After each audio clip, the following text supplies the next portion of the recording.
Na revisão para a UFPR de hoje, Heráclito de Éfeso.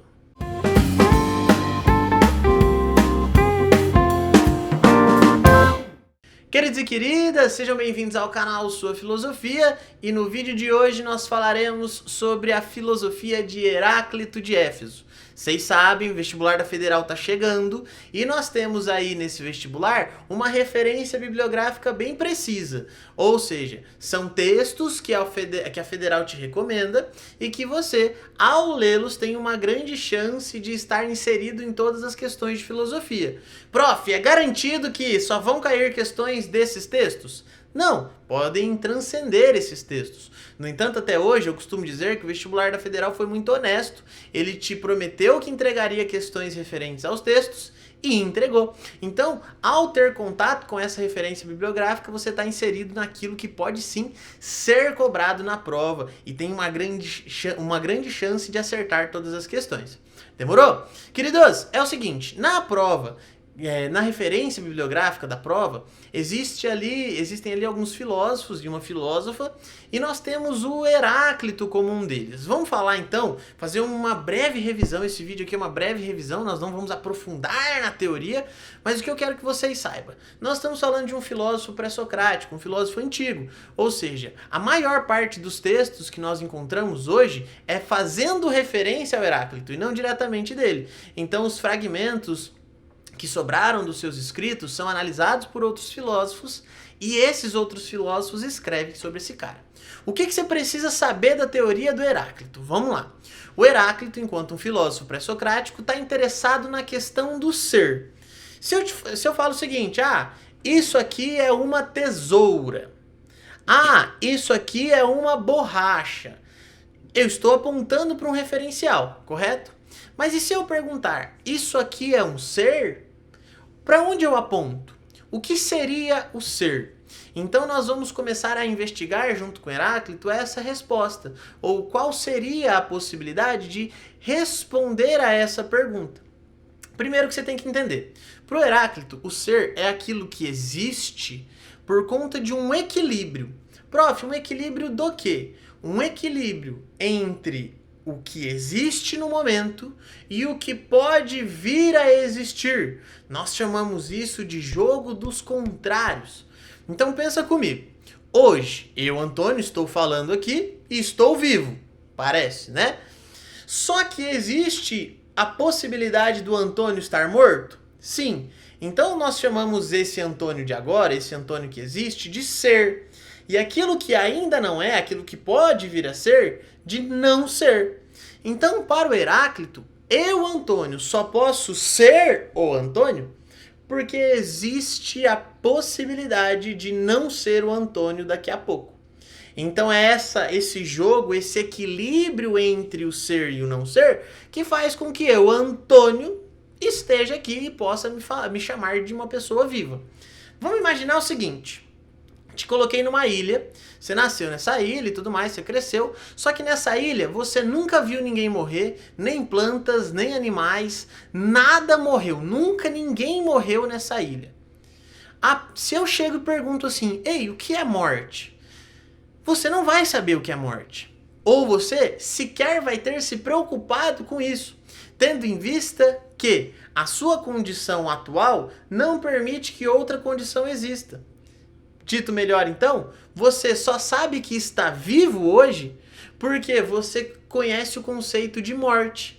E aí, essa polarização, esses dois conceitos fazem com que você entenda que ambos coexistem e que a possibilidade dos dois existem. Nessa ilha você não saberia o que é morte, muito menos o que é vida. Não faria sentido você se perguntar o que é vida, porque no final das contas você não morreria. Até aqui beleza, né? Então existe aí essa possibilidade. O ser e o não ser estão em constante guerra, estão em constante conflito para gerar o equilíbrio. O Heráclito vai nos dizer que é esse equilíbrio que caracteriza o ser.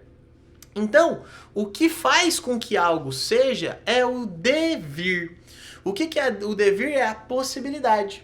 Eu, Antônio, sou o Antônio agora, mas daqui a pouco serei outro Antônio, porque estou em constante transformação. E é o tempo, é o espaço, é o deslocamento, é a não permanência que faz isso. Então, quando você, olha só, frase do Heráclito, entra no rio, sai desse rio e retorna a esse rio, já não é mais a mesma pessoa que retornou. Porque você concorda comigo que nós somos feitos de experiência? Tato, olfato, paladar, audição. Então, se eu toquei na primeira água do rio e eu saio, quer dizer que algumas sujeiras que tinham naquele Antônio já foram embora, eu já fiquei mais molhado, a minha pele já ficou mais úmida, eu já tive uma nova experiência, ai, a água tá fria, nossa, que água gostosa. Quando eu retorno, eu já não sou mais o mesmo, porque eu tive ali, sei lá, 1%, 1,77% de experiências a mais. O que faz com que eu, Antônio, seja outra pessoa. Você consegue entender então que para o Heráclito nada permanece igual? Nada está constante. As coisas estão em transformação toda hora. Então, é impossível entrar duas vezes no mesmo rio, porque quando eu entro, saio e volto a esse rio, já não sou eu mais, já tive outras experiências a mais. E o rio também já passou, o rio já levou, já outras águas vieram. Ah, professor, mas o rio Tibagi, o rio Tietê, o rio não sei das quantas.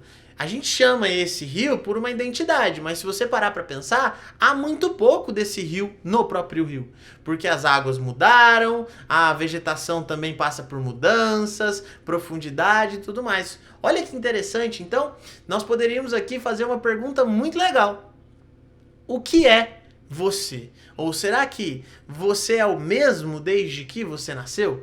Será que aquela criancinha que você olha nas fotos e que você vê hoje na selfie do Instagram é a mesma pessoa?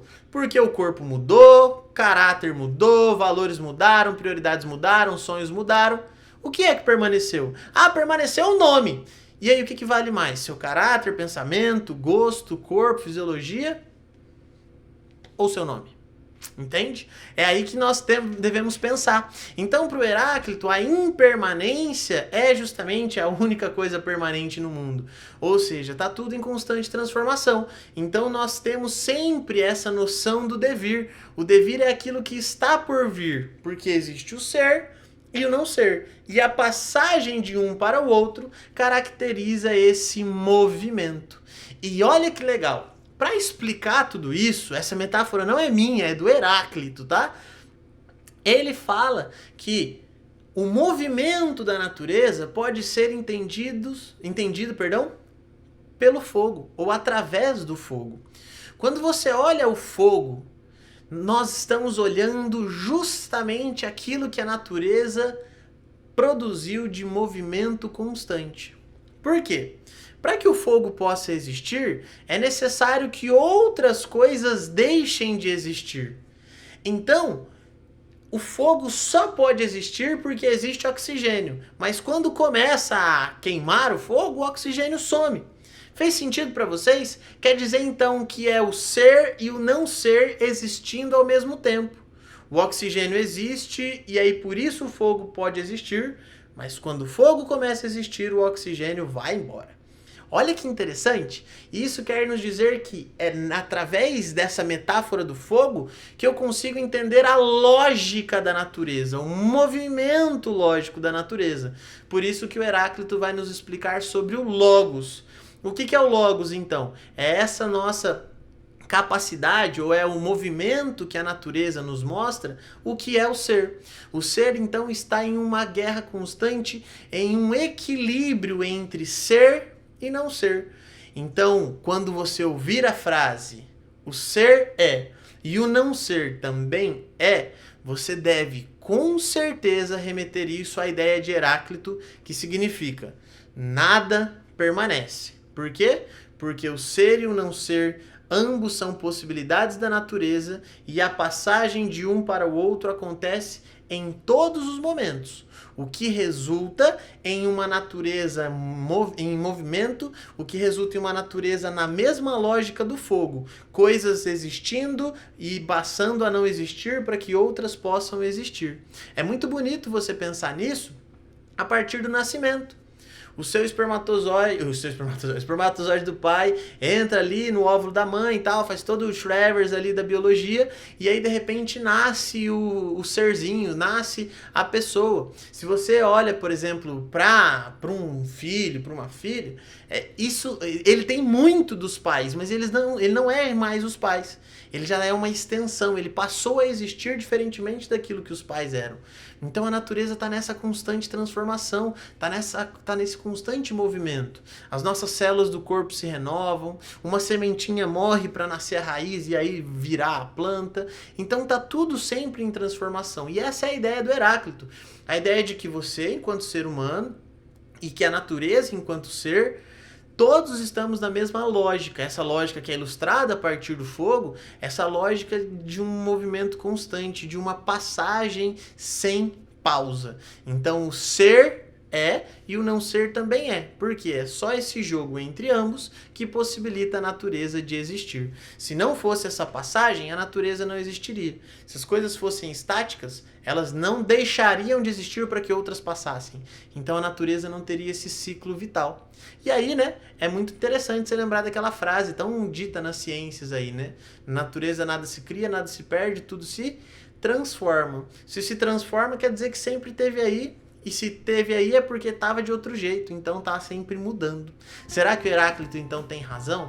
Lembremos sempre que a filosofia não se trata de quem tem razão, mas se trata de pensamentos diferentes, investigações diferentes. E se você curtiu essa videoaula, deixa aqui, eu nem chamo de videoaula, chamo de bate-papo, né?